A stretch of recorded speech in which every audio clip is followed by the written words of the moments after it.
let's stop talking about LinkedIn or stop thinking about LinkedIn as a marketing tool and start thinking about it as a communications tool. Say, for example, I sell trucks. What am I going to be interested when I log on to LinkedIn because I'm in a business mindset? Trucks. So if I'm selling trucks and I go and I find an influencer who's selling lubricants to trucks, that's a perfect engagement signal to go in, and now I can start actually prospecting within community groups. What it's all about is actually contextualizing the environment that we now live in. Just ask yourself the question, when was the last time I made a comment on any platform, whether that's Instagram, LinkedIn? Because if the answer to that is can't remember, you need to practice. You're listening to the Sales Today podcast, and I'm your host, Fred Copestake. On this podcast, we explore how sales professionals can develop a modern approach to winning business, the application of virtual selling techniques, how to create meaningful business relationships, and much more. Why not take our free collaborative selling scorecard to see how your sales approach suits today's environment? You'll find a link in the show notes. And welcome to the Sales Today podcast, where I'm delighted to be joined by Brad Eather. Brad is a digital communications consultant. Brad, welcome. Thanks for having me, Fred. First question. We're not hanging about here, mate. What's a digital communications consultant?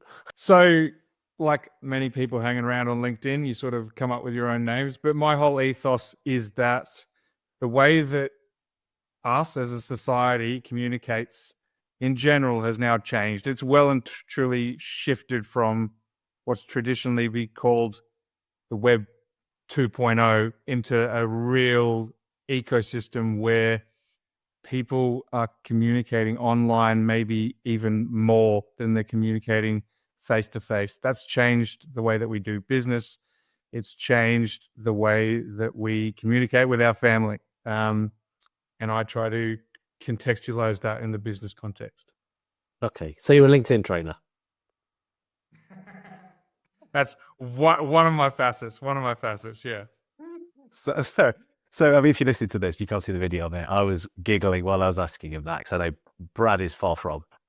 Yes, there are elements of LinkedIn training in what he does, but we have a shared opinion that a lot of LinkedIn trainers are basically charlatans who can teach you a very simple system that works if you sell LinkedIn on LinkedIn. It doesn't if you sell anything else, really. Is that fair, or have I just tarred you with my brush? No, I think the ecosystem that LinkedIn finds itself in is very much consultants. It's a Ponzi scheme. Consultants showing other consultants. Yeah, consultants showing other consultants how to sell like them in the same business models and the same structures, and it's rinse and repeat. That's what you see online. A lot of it's to do with personal branding and how do I make a business out of a personal brand. There's not much talk about how to actually, if you've already got a business, how do you actually use it as a tool to create sales? Yeah. I sell packaging machines. I sell trucks. I sell chemicals, flavors. How are you going to help me do that? Oh, well, what you need to do is develop a personal brand. Okay, get that. And no, the rest of the stuff you've told me does not help me do that stuff. And what I like about what you do is you are thinking about those people rather than the wannabe coaches. And that's what you put together in your digital sales mastery course. Absolutely. Well, I think this is the thing to point out is there's a personal element in all of this. It's not natural to put yourself out online, and people that have done business in traditional ways often view there's a line in the sand, and it's like, okay, I see someone online, influencer, but I try to draw the distinction between an influencer and a business professional. You're probably not going to see a business professional showing up on Instagram, and an influencer's job is to make content to partner with other business for advertising. It serves a very different function in terms of why people are making content on LinkedIn or should be making content on LinkedIn. If you're the guy selling a truck, I just came across a guy selling oil fluid for trucks, and he's standing out in the feed like nothing else because he's the only guy talking about selling oil fluid to trucks. Yeah, and so he wants to partner with people who drive trucks. The partnership being, you buy my fluid so that the brakes work, you don't crash or whatever oil fluid for trucks does. Yeah, I should know better. I work for truck companies. But yeah, he's not saying, hey, look at me, I am famous. I can do things that will put you in front of other folk. Different job. Completely different job. I think the job that people should be adopting is an educator's role on LinkedIn, educating the market. Because you've actually got a neat model for this, haven't you? Where you talk about, okay, so if you're going to take this seriously, because it is another string to your bow, and look, we're not calling out LinkedIn as being a waste of time. It is absolutely a tool, and it's a channel, and it's a way which, if you're a professional salesperson, you should be using. Otherwise, you're missing out of the piece.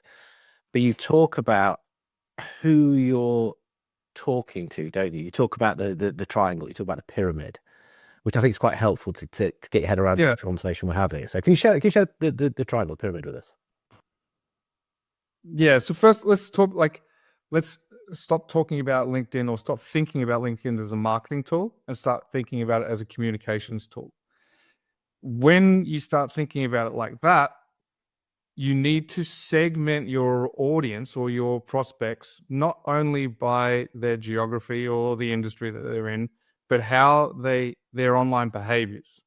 So there's plenty of people that talk about this, that have talked about this, but you have your consumers, and I refer to this because this is what I refer to them as: consumers, prosumers, and producers, because that's what the research that was done in about 2006 about fandom refers to it as. But you've got consumers at the bottom. They are passive consumers of media. They don't engage with content. In the middle, you've got prosumers. They don't create content, but they're happy to engage with content. And then at the top, you have producers, which are people who do all of the above.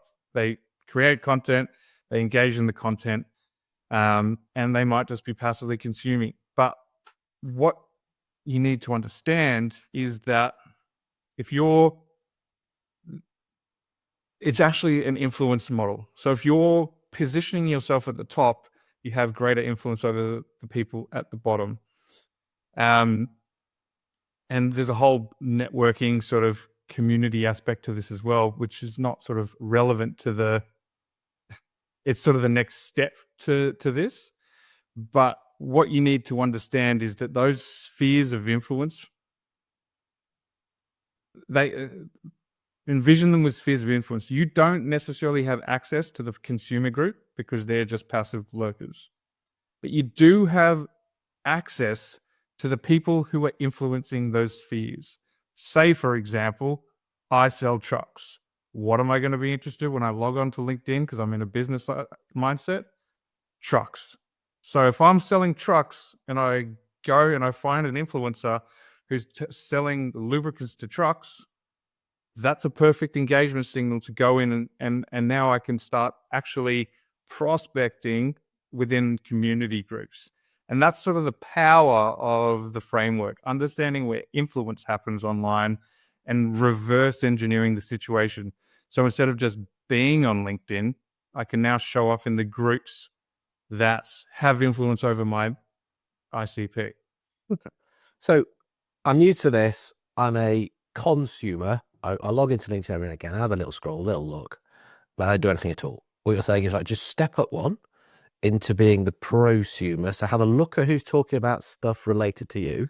So you sell trucks, but this guy's talking about truck fluid. This guy's talking about high abs. This guy's talking about trailers. Look at what they're doing and say stuff. Talk to them. Communicate like you probably do in real life anyway. Yeah, the guys on your patch doing that, you talk to them anyway. You're saying trucks, you're talking to bodybuilders. Absolutely. So that's your first step. That puts you into that environment. And then the next step is, well, why don't you talk about stuff and say things that people like you and that world would be interested in? And now you've got this whole little kind of community, this thing going on where actually everyone else talking about all the stuff they do. It doesn't really matter because it's not your gig. Is that pretty much a summary of what you're saying there? Yeah, that's pretty much what I'm saying there. But what the really important thing is to understand that we're now reverse engineering the situation. So instead of going out and prospecting for individuals, we're embedding ourselves within the places that already have the attention. So if you think about, it's just a presumption, right? You can presume that people engaging with truck content have something to do with trucks. Then once you embed yourself with the community, just by simply making a few comments, whatever, you can now see, and like everybody's got their tagline, you know what industries they are in. And just like a networking event, if you go and embed yourself into a conversation with a group of like-minded people, you've now become part of that conversation. And you can open up, now you have a natural in. It's contextual, and it makes perfect sense. It's funny we're talking about this particular subject as our little running example. I wanted to take us down a kind of more engineering and less obvious route anyway. But this morning I saw something from somebody who also sells lubricants. And he put on there, oh, I'm looking for some racking. Okay. Apparently he's had a ton of messages. Oh, we've got racking. Our racking's best. Our racking's more racking than other people's racking and everything like this. Bang, bang, bang. Phone calls, DMs, the lot. And I said to him, I know, so I DM'd him. I said, how many of those people have said anything else or done anything else online? He went, none of them, mate. I've not seen any of them before. And now they're all over me because I've indicated this thing. So that's a consumer, I guess, who has sort of seen something and spotted this opportunity. They've jumped in, but he's like going, but you've not done anything. I don't know you. One person had like even interacted with him or said to me, they're ahead of the game because they'll be known. But they haven't. They're just waiting for the perhaps little moment. Well, let's talk about this, like digital sales mastery. What it's all about is actually contextualizing the environment that we now live in. That example, we're talking about the same person. And the reason that I know that we're talking about the same person is because that popped up on my feed because you liked it. This is the online geography that we can manipulate. And this is what's different from other platforms on LinkedIn. It operates in close circles. So if I'm connected to you, I'm going to be shown content that you've potentially engaged with. What that means is that you should protect your network and your connections at all costs. Because if I sell into a local geography, as long as my local connections are relevant, or in your case, like talking about sales, so we connect and there's like-minded people, I've got a product that can sell internationally, so I'm not restricted to geography. But if you can understand how your personal network interrelates with the larger scheme of things, you can essentially control the locations where your content is going to show up. Does that make sense? Yeah, it does. It's just being thoughtful about what am I saying? Why am I saying it? Well, I'm saying it because these are the people I'm talking to. Yeah, that's who I want to see it. Or when people see my stuff, I want them to go, that guy knows his onions, knows his sales. Yeah, I might put some silly stuff on there to amuse myself sometimes. Yeah, Saturday weekend. Yeah, that's just messing about. It's fun. I'm a person, and there's a reason to do that. That's not accidental. Yeah. No. And then so what we're doing is we're saying, I'm a person, but actually I'm a person who most of the time talks about sales stuff. God, that sounds quite sad, doesn't it? I'm a sad person who talks about sales stuff most of the time. I mean, this is sort of where it goes back to the personal branding, and the difference between a business and an individual. Those lines between the professional self and the personal self are very much getting blurred, and that's okay. If you go to a networking event, you're gonna talk about things like rugby, something that we bonded over. But when you're creating content, for example, there's no harm in dripping some of those subtle things in there. If you follow me, you'll know that I'm a rugby fan and I like music. I definitely know that you like wearing orange hats and are a bit of a rugby fan yourself. I need to support a team that plays in orange. Oh, It's a shame the Dutch don't have a rugby team. yeah, exactly. I was going to say that. Cheaters. South African team do. Yeah. Yeah. So, okay. So what we're saying here is like the thing you said there, I think really struck out to me is that it's not a marketing channel. It's not a transmission. It's not keep putting stuff out there. It's communication channel. Communication's two-way, and that we can be thoughtful about who we're communicating with. People love saying there's 1 billion people on LinkedIn. So what? There are 1 billion people are going to buy your stuff. Well, unless you're a LinkedIn trader. Then all 1 billion of them are potentially your customers. Because Please. yeah, most of them don't make any sense of what LinkedIn is doing, you know. But you also actually know again,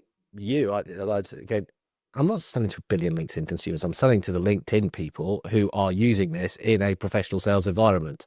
You are my people. You know, I'm saying engineering salespeople. That is who I want to talk to. You are my people. That's who I want to hang out with and speak to. If others see it and it makes sense to them, happy days. I'm cool with that. But really, that's why I'm getting more focused on. And you've got a model, haven't you? Again, you have models. I love models. I like models because it helps think. Yeah, where you can start to sort of drill down in the way in which you start to put your stuff together, so that once you've worked out, yeah, that's where I'm putting this stuff in, this is how I can produce it. If you can just take us through that. The content piece, yeah, the rep framework, called that because, you know, we're all sales reps, and I think that it needs to be applicable to sales reps. So it stands for repeatable, efficient, and practical. And your content shouldn't be any more complicated than that. You need to define how you're going to present the message that you want to present and figure out a way to make that repeatable, efficient, and practical. And that's essentially the content. I mean, that module is probably an hour long, so it gets very much in depth. But that is essentially the idea. That's you have the benefit of within a business structure. If you're a salesperson, you already know who your ICP is. You're already working within a business who has a predefined ICP. A lot of the stuff that you see on LinkedIn is all about how do we define your ICP? Well, it's not relevant to you. So you should know who you're talking to. If you don't, go into your CRM system and find all the companies that you're dealing with, and that's your ICP essentially. And start communicating to them just like you would like any other account-based management role. You have relevant information that you want to communicate them. Why not do that in a public forum where you're not just communicating to a single account, but you could be potentially picking up a new account because you're talking to the other people around them. Yeah. Who are the people who buy from you? Why they're buying? Yeah. Not what are they buying? Don't fall into that trap. Don't make it, hey, look, here's our new product XYZ. Here's our new whatever. They'll bore people. But it's they're buying because they're getting outcomes. That's why they buy from you. I mean, this is sales training, really. And yeah, understand that, right? Now talk about that. The outcomes they've got, they want, the problems they've got. Pain, price. Talk about that stuff. You can talk about the same stuff all the time in different ways. And that's what will be attractive because people recognize themselves in that and want to talk about it. Another really useful way to talk about content in terms of I have something to say, the delivery in which you say that. And what I mean is like you can create the same piece of content, but you know, I might do it in a video, but then I might do it in a poll. It's exactly the same piece of content distributed in 2 different ways. And that's really simple, effective way to get your message out there, I suppose. Yeah. Yeah. The other thing I find quite interesting at the moment is steps. So it's paths, it's ways to achieve that. So on the what you sell, it's okay, you're here, you want to be here. So that's 2 things you could talk about. So the things we do to get there are A, B, C, D. So now you can talk about, well, now we've got 6 things, haven't we? Pain, price, and A, B, C, D. So you can break down the A, break down the B, break down the C, break down the D. Tell people how to do it. And this is where there's sometimes a bit of a blocker, isn't there? So what? tell people how to do it, give away my secret sauce. Why would I want to do that, Brad? That's just nuts, isn't it? Because your competitors won't. That's one answer. If you're the person who holding the information, you're the one controlling the market. And LinkedIn's a vacant space for most industries, especially if you're talking about manufacturing, engineering, like places that traditionally have sold such boring and complex stuff that marketing has never worked, because you know who your market is. You know who your competitors are. That's the nature of your industry. There's no two ways about it. So having an opportunity to say something to them that maybe they hadn't thought about could be the thing that triggers their thinking enough to go, why don't we try a different supplier? Yeah, that little insight, that different perspective, that kind of shifted in thinking. I mean, that's a biggie. But I think even if you don't do that, even if you're just saying, typically people are here, they want to be here, you need to do dot, dot, dot, dot. Just saying that you know how to do that is demonstrating yourself as someone who gets them in their world. Now, if they're going to go off and do it on their own, they're going to go off and do it on their own anyway, because you've not lost a customer. You never had them. Nobody did. Yeah. But if they go, all right, that guy can do that. And I want to talk to them because they seem to know how to do this. And I think sorry, just before I say that, what's your opinion on the word help? We help people to do that. Do people like being helped? I'm constantly changing that word. I like support, or I like support. That's usually the acronym that I'll chuck in there. Yeah, support or collaborate with. I think actually, again, because maybe I'm focusing so much on my own world, the engineering world. I think I fall in this trap. I help engineers do this. Engineers like, no, we're smart folk. We don't need any help. Don't be able to hold it. But that's exactly what they do. Oh, we'll help other engineers do this. Well, you don't want help. Why are those going to want help? And when I've spoken to people, they've gone, oh yeah, that's not going to land, is it? We've got similar problems that we can get our smart heads together and nail quicker. Well, now we're into kind of how we communicate based on really understanding the people that you talk to, which you do because you talk to them. Well, another way to approach that as well is back to that sort of community understanding. You will pick up on cues in the comments, like, I mean, if you're talking to your customers already, you definitely use their language. Like, you should be using, doesn't matter if you're on the phone or on LinkedIn, you should be using the same language that they are, because you should be embedding yourself in their industries, seen as a partner, not as the person who knocks on the door every once in a while and sells to them. But yeah, you can pick up on that stuff in the communities and change your vernacular to suit your audience. That's going very deep, but it's possible, of course. Yeah. You can take this stuff super deep, but I think sometimes that's also an issue. Is it's trying to be clever. You show how clever you are, and again, it's not clever because people can't be bothered to get their head around what you say. So simplify stuff, and don't be worried about being fairly simple. People are scrolling, aren't they? I reckon it's because they're bored or they're selling something. I don't know. Maybe I'm just in one of those downers on LinkedIn at the moment, but maybe that's just why I do it. I think like this is the whole point of why I developed Digital Sales Mastery, so that I've synthesized everything down so that you can understand the essentials, what you need to know, so that you don't need to post 5 times a week, so that you don't need to do 100 comments. It boils it down to the essentials so that you understand when you have time in the day, when you're sitting around and you're bored and you're being a consumer, how can you turn that consumption habit into productivity? If you're going to be online anyway, you may as well turn it into something productive, but you need to understand the tools to be able to do that effectively. And that's what I've tried to create with Digital Sales Mastery. You've done it, but that's what it boils down to. That's what It does, down make it incredibly easy. I'm a producer every day. Yeah, for about 3 minutes. Actually, no, that's wrong. I'm a producer for an hour on a Friday where I'll set myself up with the 5 posts for next week. Yeah. Okay. I've done some groundwork to know what I'm talking about, how I'm talking about it, and some of the structures and things behind it. But that's when they're written. They're loaded up in the morning, 8 o'clock usually. Bang, that gets put into LinkedIn. Happy days. Couple of comments on other people's stuff. All this warm up the algorithm and stuff. It's just nonsense that LinkedIn trainers make up, I reckon. Try and pick up their job. But anyway, bang, there you go. I'm a producer. Yeah. And then if I'm training, if I've got a full day in front of people, I'm not going back on until probably in the evening. If I'm sat having dinner on my own, I'll probably be scrolling. I'm a consumer. Well, actually, no, I'm into a prosumer because I'll just comment on some stuff. Bang.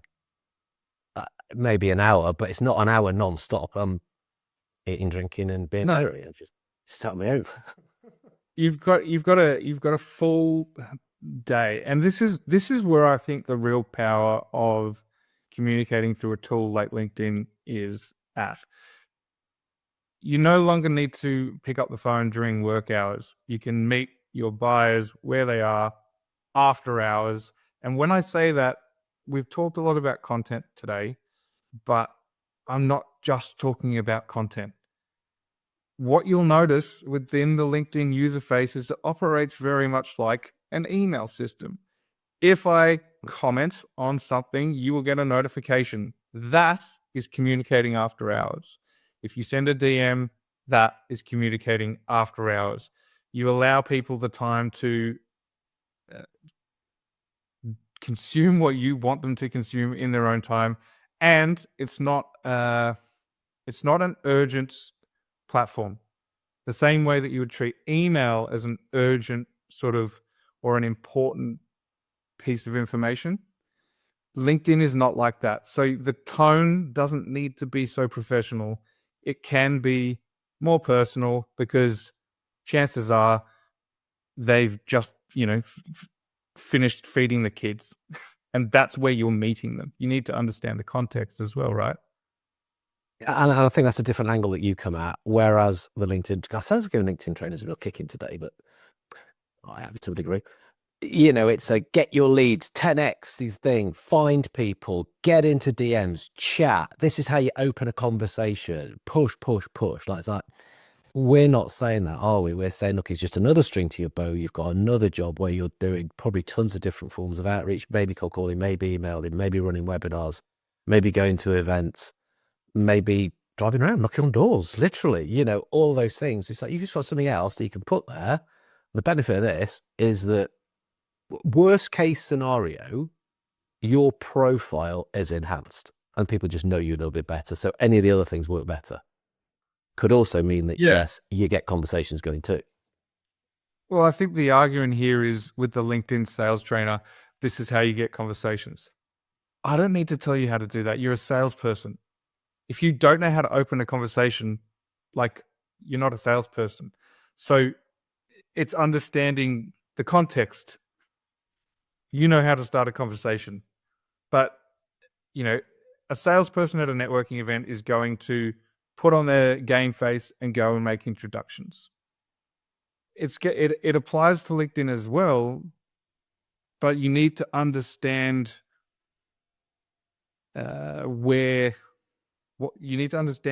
what information you're looking. And I'm pointing towards we're going through the whole playbook, the VIP framework that I'm talking about at the end. You need to understand the key things that influence and motivate interaction. So once you understand human motivations, then the LinkedIn profile becomes a world of its own, and you can force your introduction however you want, just like you would insert yourself into a conversation at a networking event. But beyond that, the conversation is yours. So just tell us what VIP is. No detail because we are running out of time, but just what those letters stand for. You can't leave us on a massive cliffhanger, just like a little. And then we'll point people towards where they can find out a little bit more about you. Yeah, perfect. So the VIP framework, it's all based on motivational psychology, stands for values, identity, and prize.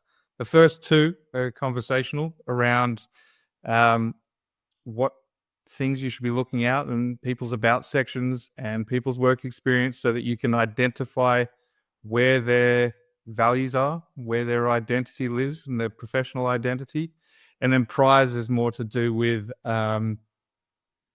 content and call to actions and how to motivate people to do what you want them to do at the end. Yeah. This is where what you say becomes magnetic. And I actually interviewed a guy who'd written a book about values, David Allison. Yeah, we're all the same age now. Yeah, death of demographics. Yeah. And he says, when you talk to like a 50-year-old bloke, I mean, the 50-year-old blokes could be massively, massively different. Yeah. Whereas if you talk to someone about their values, well, I think his expression was, it's like giving a snack to a hungry dog. Or something like that. I got it in my head, Scooby Snacks or something like that. It's like, bang, people respond to it. So again, it's a whole episode on itself where we might do that one later, mate. Yeah, talking, absolutely. Yeah, because so I know we give the playbook away, but we haven't really. No. The triangle, I mean, the reps, with the VIP framework, those are the things that you use to help people get their head around this and just make using social, and it probably is LinkedIn, and that's why we kind of defaulted back to that, because that's where just using it a bit easier. Last question then. Well, the last question will be, where do we find you? But okay, someone's listening to this and goes, all right, you pair of men are curious. I'm going to dip my toe. What three things? What three things can someone do straight away to get themselves up and running and start to just get into that habit? Simple. Well, the first hurdle for a lot of people is going to be getting over the anxiety of putting yourself up online. I have an exercise that I do with people, which essentially it's a mirror exercise. I call it the compass. But what you need to do is give yourself a self-audit. And what you need to do is jack yourself up and say, what are my strengths? What are some life experiences that I've had that other people will find value with? And just trust your gut and go for it. The reality is your first post is going to get 100 impressions, 100 likes and 1,000 impressions or whatever. That many? Second, your second post is not. And once you find, once you realize the world that you actually inhabit and the fact that no one is actually, your engagement goes down, don't get deflated, because that's your opportunity to learn in that lull. That's your opportunity to actually perfect your craft online. That would be my 2 pieces of advice. You want a third? Yeah, because I like threes. Got to work in threes. Yeah. Write in threes. If you put bullet points in your post, put 3 things. The third thing is practice. And when I say practice, I would say practice in the comments. Practice being yourself in the comments, because the way that you write does flow through. But that it does feel awkward and it does take practice. There's nothing special about it. It's just a method of feeling more comfortable in being yourself online.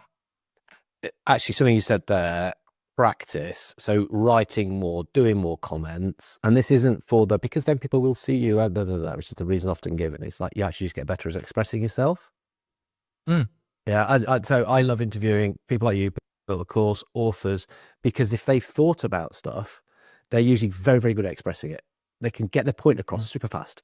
Yeah, whereas people who aren't used to it will waffle a little bit and it's not clear and it's hard to understand. So the more you do it, the better you get. So do it personally, because it will improve your overall sales. Yes, Chatty can do it for you if you want, and you can ask it to put no em dash and take out all the emojis, but you won't get any better as a result. I think this is the moment in time where you really need to start being critical in your actions and really hone your own opinions, because that's what's going to stand out in the future. Do not let ChatGPT do everything for you.